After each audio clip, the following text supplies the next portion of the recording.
Today, I'm going to share what I wish somebody would have told me when I stepped back from my career to focus on being a mom.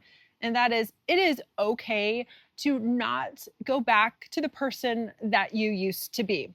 I struggled with this for way too long. I just kept thinking when I hit like that next marker that I would feel more like the old me and I'd be back to who I was, whether it's like when my kid was 6 months or a year or 2 years. I thought there was this magical destination where I was like, oh, yep, I'm back to the old me. So if you're struggling with this too, know that it is completely normal to have these feelings, but also that it is normal and actually healthy for you to not be the same person. A career break, motherhood, those are major life changes that will change you. Instead of wasting your time thinking about how you're going to get back to the old you, I challenge you to lean into the growth that you are experiencing and see the beauty of the person that you are becoming.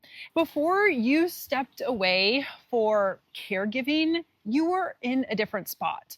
For me, I didn't love the job that I had before I stepped away, but I did enjoy being a worker. And what I mean by that is I felt as though I had a sense of purpose. I knew I was good at my job. I received recognition from bonuses to paychecks to pats on the back. And I was known as the person who was in control, was efficient, and was the person that you went to if you needed something to get done. Now, that was all stripped away when I became a mother. I felt completely out of control because I had no idea what I was doing as a mom. And you might feel like that too. And that's normal. You go from a job that you've probably had years of experience in, one that you felt confident in, to a role that you've never done before, but is literally the most important job you'll ever have, raising and keeping a human being alive, but you're not given any type of recognition whatsoever. Now, I know that's not what parenthood is about, but as humans, we like affirmations. We like to know we're doing a good job. And when you do the same thing over and over on repeat, and there's no end in sight, there's no you nailed it, there's no paycheck, there's nothing, it can really mess with you. I know that I sure struggled with this. I kept thinking to myself, when I get back to work, things are going to be like they used to be. But here's the thing. Once I got back to work, things were not the same because I could no longer give as much to my job as I did before because I was a mom. I didn't have all of the time to dedicate. I couldn't always say yes. And that was a struggle. But then I realized something. I, for the first time in my life, was putting boundaries up. I was setting a very concrete line in the sand that said, at this time, I'm no longer available.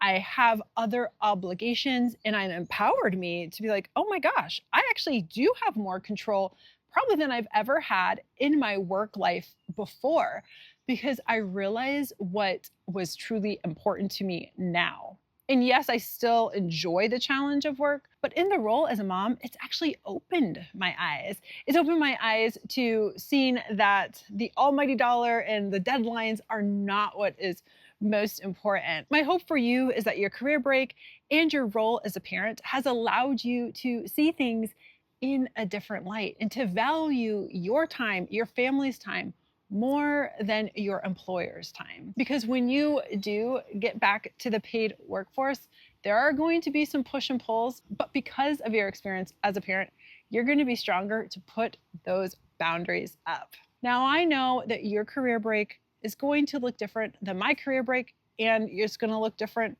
than somebody else's career break. But I never want you to think that you are alone, because you're not. Finding moments to see the beauty in even the struggles that you're going through and how they're changing you into the person you're meant to become totally changes your mindset. Because when you keep trying to reach for something that you were that just doesn't exist anymore, it's just going to frustrate you and sadden you. I had to process the loss of the person I was, and I do that through writing. And if that's something that you need to do as well, find your outlet, whether that's through writing, a therapist, sharing with friends, whatever it looks like for you. It's okay to grieve that person. But then I want you to sit with all of the beauty that comes with this stage of life. Because one day we are going to be 10, 20 years into the future. And I hope that we're able to look back and say, yeah, there were some maybe tough times, but honestly, that was exactly where I needed to be at that exact time in my life, because it's made me the person that I am today. And that is what I hope for you. Till the next video.